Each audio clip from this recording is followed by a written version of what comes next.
ญาติเด้อพี่น้องเด้อเนาะสลาม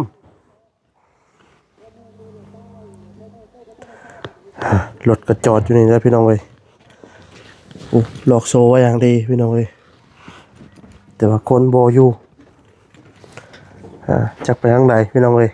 เป็น ถึกยา ปัวเป็ดเป็นจักปัวคนเนี่ยกับนั่นดิ แม่นตัวได้เงากับกอกปากเลยเลยยาน ใช่เลยบอกเป็นว่า ฉี่มือแล้วได้ตัวผู้หายตัวจะตาย เป็ดนำบ่ เงาอยู่มันนี่ฮะ เป็ดนำบ่ แม่นหรือว่าเป็นน้ำเป็ดผูหรือเป็นเนื้อบ่จะเป็นแมงซ้ำมือ คือเราเอามาเป็นตะกี้คือแบบว่า โดนไม่ได้ เอามาอยู่ในบ้านผมตะกี้อยู่ในบ้านพี่น้องเนาะช่วงนั้นน่ะเพิ่นเอามาพี่เอามาเลยเปิดมาเมื่อนี้เพิ่นว่าบางเบิด แม่น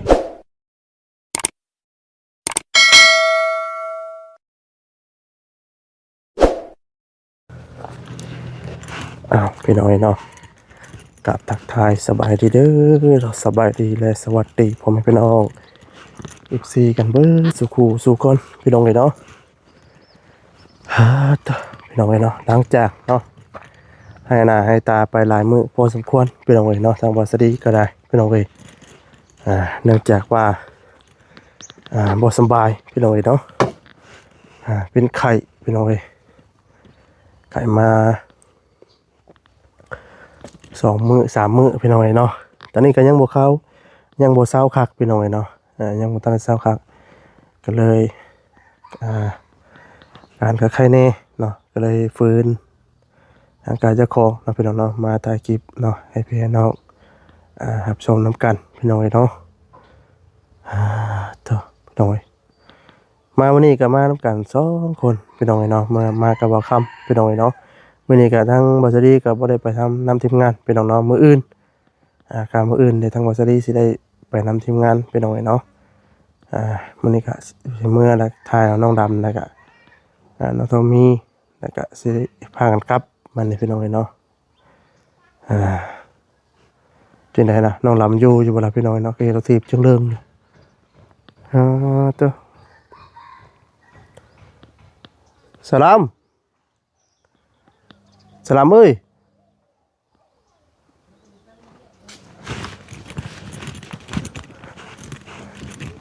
เป็นอย่างไรได้บ้านนี่พี่น้องเอ้ยเบิ่งขออนุญาตเด้อพี่น้องเด้อเนาะสลาม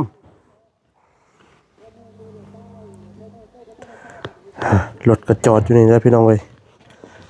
โอ้หลอกโซ่ไว้อย่างดีพี่น้องเอ้ยแต่ว่าคนโบอยู่จักไปทางใดพี่น้องเอ้ย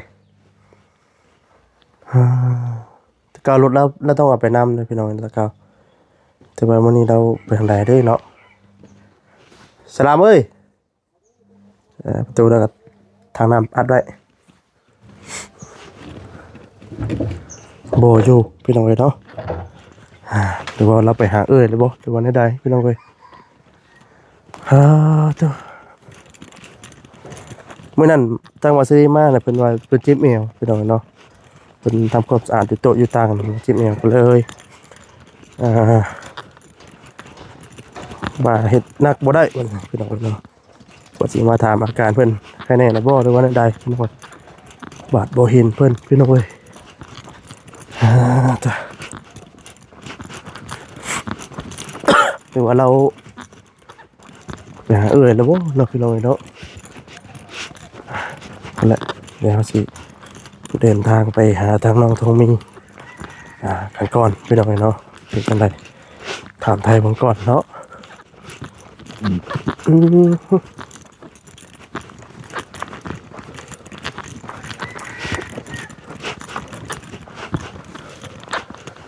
ไปสบายน้องเนาะบ่เห็นน้องดำพี่น้องเอ้ย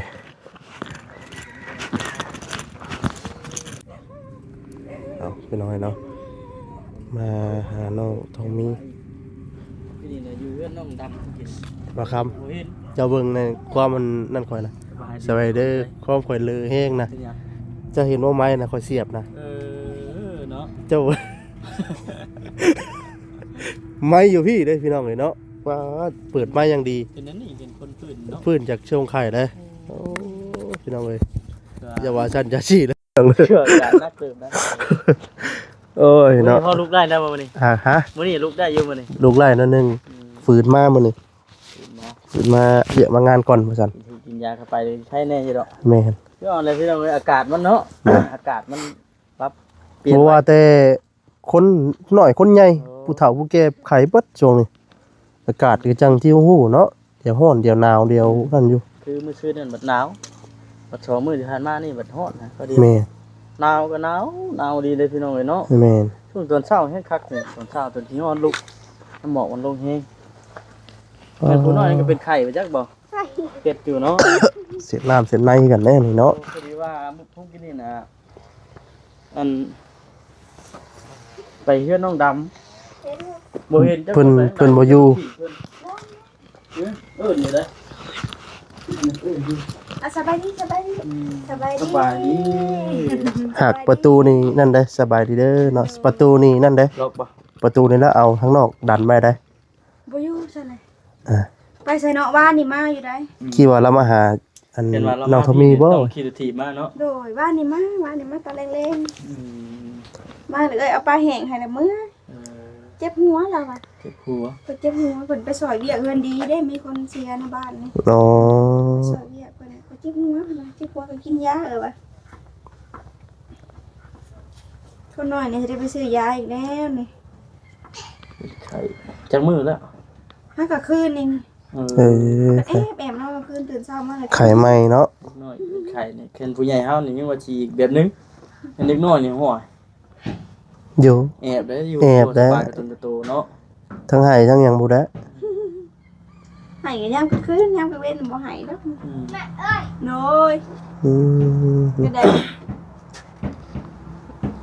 เงียบสวอยสบีอยู่เนาะ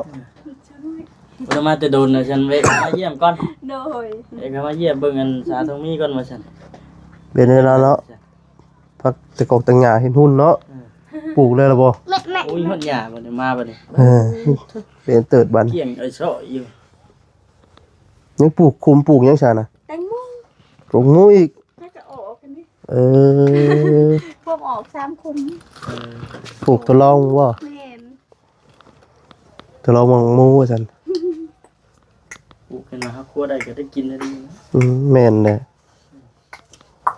อ่ะไปไหนบ่ เช็ดน้ำเข้ามา ทำใจใหญ่อีกเลย ทางอันบาวสิดาเพิ่นบ่ได้ไปเฮ็ดเวียกบ่มื้อนี้ บ่ได้ไปมื้อนี้ พักมื้อนี้บ่ พักก่อนว่า เออ พักก่อนเหนือเมื่อยส่วนแม่เฒ่าไปลูกเดี๋ยวหัน ชวนนั่นบ่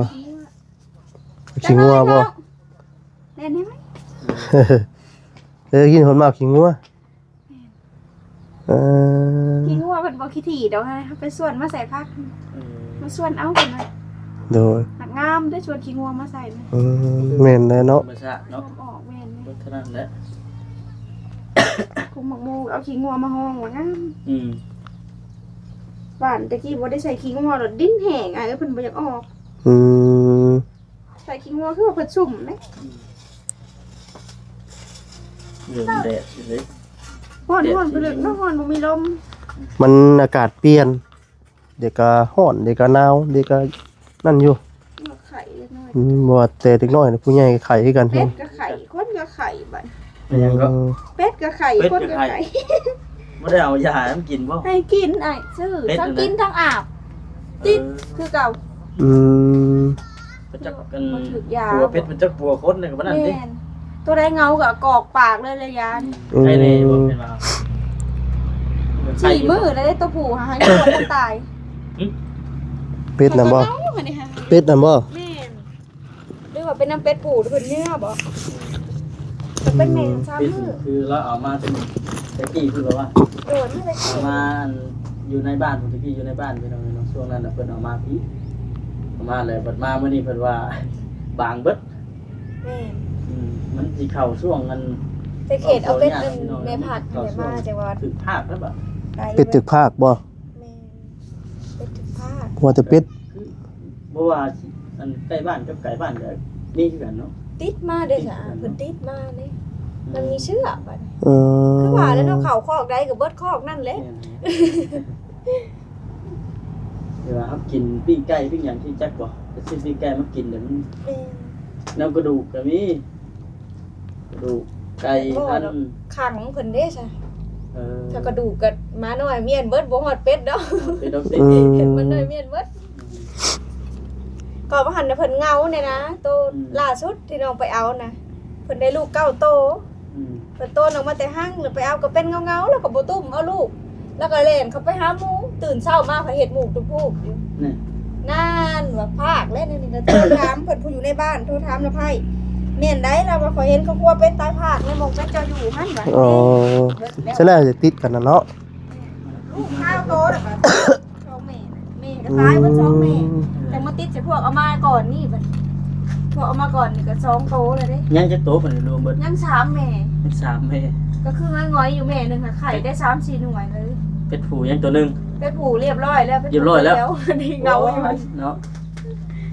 จะแบบบ่ได้แนวดอกเบิ่งคักเลยอ้ายเอ้ย ว่าสิเพสิพื้นทุกสิเพสิพื้นเลยติมันน่ะมีอันโรคอันนี้เข้ามานะพี่น้องเนี่ยมันน่ะมายังก็บ่อยากย่างเช่นว่าเขาโคกดอยห้วยบางเติบแล้ว ทำร้ายกันยังว่ามีสิทธิ์รอดเดี๋ยวได้เพิ่นบ่ร้ายโตไปในบ้านเช้าดีโอ้ยเพิ่นว่าเป็ดข่อย70โตก็ยังเบิดแล้วอ่ะ เรียบร้อยบ่ ป้าดอกโพดได้ป่ะ เพิ่นเลยบัดนี้เริ่มใหม่ช่วงอันเดือน5เดือน6เพิ่นได้เป็นว่าสิซื้อเรื่องนี้กันเนาะ พุ่นแหละ ถ้าเบิ่งอ้ายขัดเบิดก็ซื้อใหม่เลยแหละ ซื้อใหม่ เค เลย ยเลี้ยงเลยเด้ค่ะหากว่าสิลองอันเป็ดเวียดได้แบบเป็ดเก็บไข่เบิ่งว่ะ เบ็ดได้นะเป็ดเวียด เป็ดเพิ่นขายนํตลาดเด้อ้ายลูกเป็ดขาวๆอันนี้ เป็ดหยังเป็ดกึกบ่เป็ดกาบบ่ จังว่า คนละอย่างกันบ่ คนละอย่าง ปิดไข่ ผักกะมีเป็ดกึ่งเนี่ยก็มีนะตะกี้เราก็เคยซื้อมาเลี้ยง แพ้อยู่บ่ เผ็ดนะไข่เพิ่นนี่ร้ายเพิ่นแม่ใหญ่เดิ อืม แนวใหญ่ไข่นี่แม่หนึ่งบ่ต่ำกว่า20แต่เพิ่นกินหลาย อันเลี้ยงปัจจุบันนี่เลี้ยงคู่มือนี่น่ะเอาห้ำบ่จะ เอาทำใส่บอน ต้องมีแนวถ้าว่าเอาแต่ห้ำลายก็หอยบ่ไหวคือกันได้เนาะ เปลืองเอาแต่ เปลือง ทำกะหาซื้อยากได้ทำก็ได้ เป็ดอยู่ในเฮือนนี่ก็3-4ตัวห้ำเข้าเดียว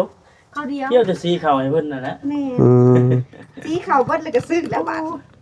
มันบ่ว่าจักสิหาหยังมาปนน่ะนะก็กล้วยก็มันบ่มีบัด บอน บอนบ่ แม่ต้มมา เออบอนต้มใส่กันกับมันห้ำ บ่เปลืองห้ บ่ ำ เปลือง คือเป็ดเฮานี่กินแต่บอนเลยค่ะต้มบอน เออ จกกินในหม้อเลยเนียงไว้ลุยเลย อืม พี่ได้กินบอนได้ แม่เอ้ยไอ้หนูมา เลี้ยงไว้มันก็บ่ได้สะพักสะหญ้าแล้วว่า บ่เป็ดเพิ่นสิบ่คือไก่ เกินไก่ในหัวเรียบร้อยแล้วบ่ได้ สามุนผู้เอเนาะ ครั้งเพิ่นมีปอกออกอยู่เพิ่นก็บ่ออกนะครั้งไว้ เจ็บออกไม่ออก อืม กับไก่นี่ว่าเพิ่นก็หมุนออกแล้ว อืม คือว่าไก่กับเป็ดเนาะไก่เพิ่นนอนคอนนอนต้นไม้เพิ่นบ่อยู่ได้กินเลย อืมแม่นนะเนาะอ๋อตัวเด็ด เด็กเลือด เด็ดเหลื่อมพี่น้องเอ้ยโอ้ตัวมันลึกดีเนาะ กินเดียวเบิ่งแขวเอาเบิ่งเข็งมันเข็งมันอ่อง เพิ่นหากระไข่ได้มื้อเดียวที่คืนนี้บ่ นี่ มันต้องได้ไปกวดเล็กน้อย บ่ได้แคะบ่ได้แคะยา แค่ยาบ่ บ่แค่ยา อยู่ดีมันบ่แคะยา อืมใครอยู่เนาะ ทักก้นรถ ว้าย ทักบ่ ลูกบ่คำลูกว่าสลีนี่เป็นได้ โอ้ได้กลุ่มมาพุ่นแล้ว ปากมาเลย เออ บ่แค่ แคะได้ทิ้งเอาเข้าปากแล้วก็ยังพ่นทิ่มก็มี คือว่าละยากับบางอันก็หวาน หาวิธีให้เพิ่นกิน ขัดยาดีไข่นี่ประเภทซาลานี่อยากคมๆขืนๆได้ อืม มันก็จะพูดแล้วแล้วจะคืนบ่ทัน ล้านขี้งอนี่คืออย่างเดียวในขี้งออันตอนสิป้อนยา แม่เนี่ยอันนี้ก็แต่ยังนอนว่าจะได้บีบปากเอาได้สั่นแล้วบ่กินนะ อืม บีบแล้วยังอมไว้เอาบ่วงงัดความขี้แก่ได้ดีใหญ่แต่ถามกินนั่นแหละคนนี้ให้เต้นกินยาเม็ดเลยแหละ นี่แหละ แ แกะกินเองแต่เราไอแล้วแม่ซื้อยาไว้ยามมื้อแลงเราสิเข้านอนแล้วก็กิน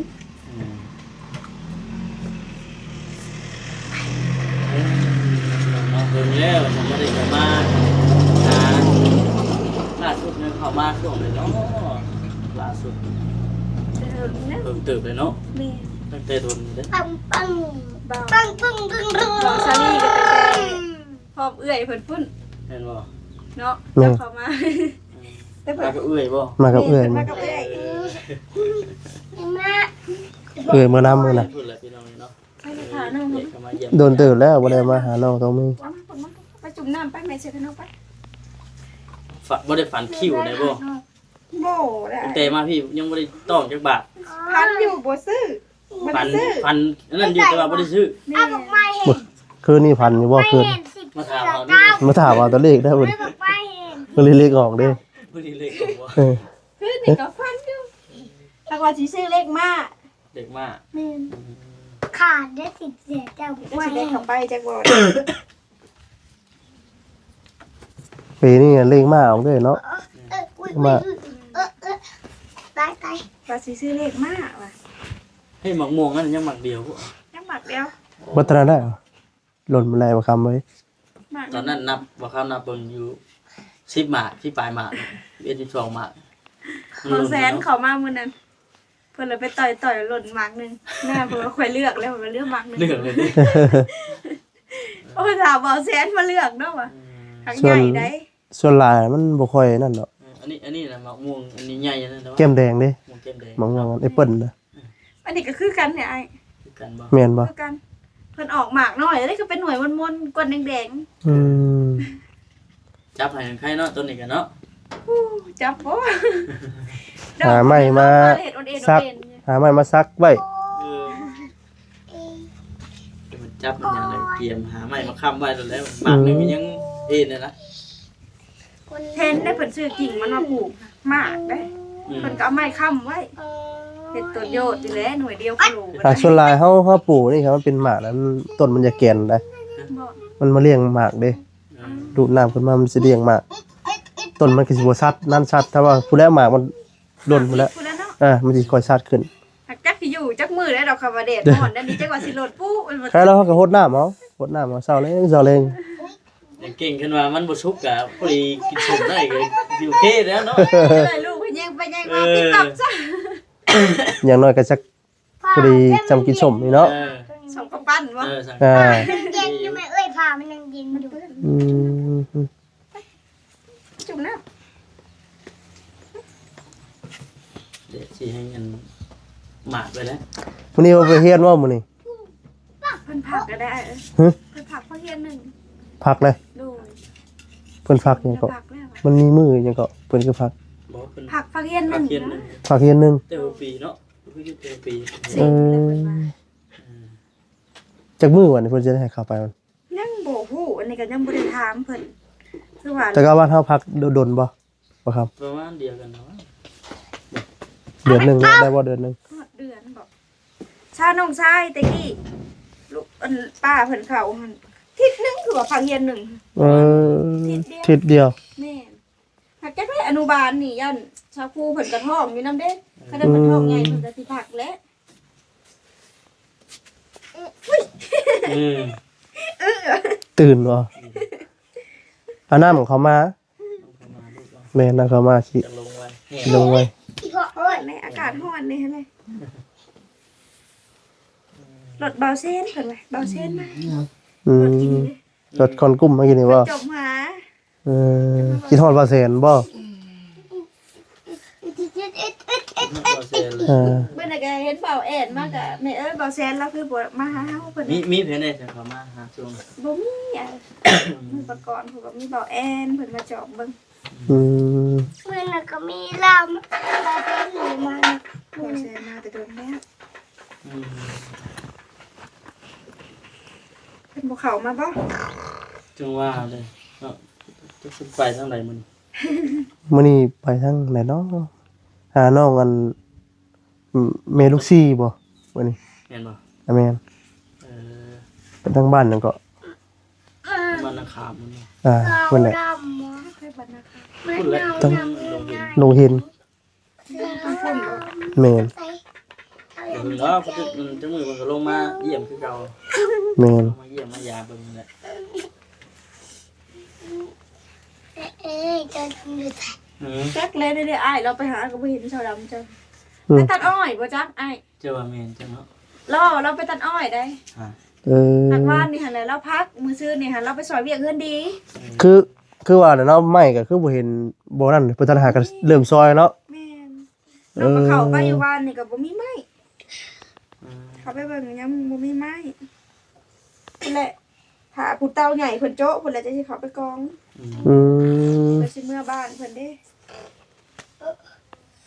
จนในเพิ่นเฮ็ดก่อนเนาะ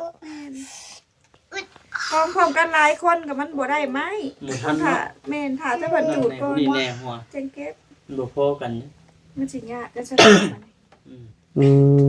ม ให้ไม่คู่ แต่เก่าเนี่ยแบบเฮาเฮ็ดเผาแล้วเลยแม่นต่อเลยสิว่าแต่เก่าแต่เจ้าเฮ็ด ก็ต่อเลย ต่อเลย เฮ็ดล่างไว้แล้วมื้อได้มีก็เก็บใส่มื้อบ่มีแล้วก็อยู่ อืม แต่นี่คือไปชิดเนาะมันบ่มีใหม่ก็มันได้ยุดชิดนะ แม่นหยุดก็ไปหาเฮ็ดแนวใหม่ก็เถอะก็อยู่ไม้กองไว้คันแนวมื้อได้บ่มีก็ไปหารับจ้างตัดอ้อยตัดนุ่งไปเลย เออ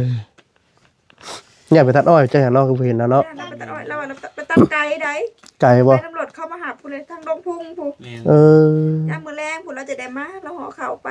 เด้อยันแม่นจักบ่เห็นเนาะ ที่เตาเลยบ่ห้อยเนาะ เออ อดท้องแห้งคือว่าเลย เฮ็ดได้ ขาดแต่อุดอัน แต่แต่เตาเนาะ เตา บ่ท่านกินอะไร เออ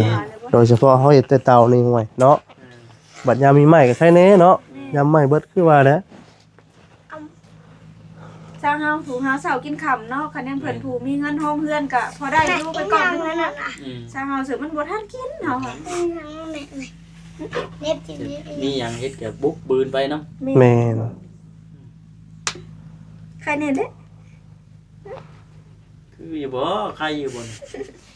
คือบึ้งเด้หน้าบึ้งอยู่นี่ ตื่นนอน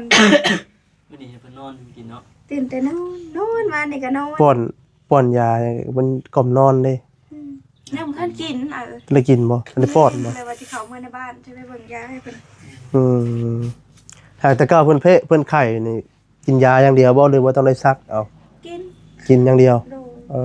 ย เคยซักอยู่บ่ เคยได้ ผู้ลางคนนี่กินยาในบ่ลงได้ อืม ผู้ลางคนกินยาบ่ลง หักคือว่าเลยเฮาค่ะ ต้องได้ซักเอาอย่างเดียว ถ้าซักเอาจังสิลง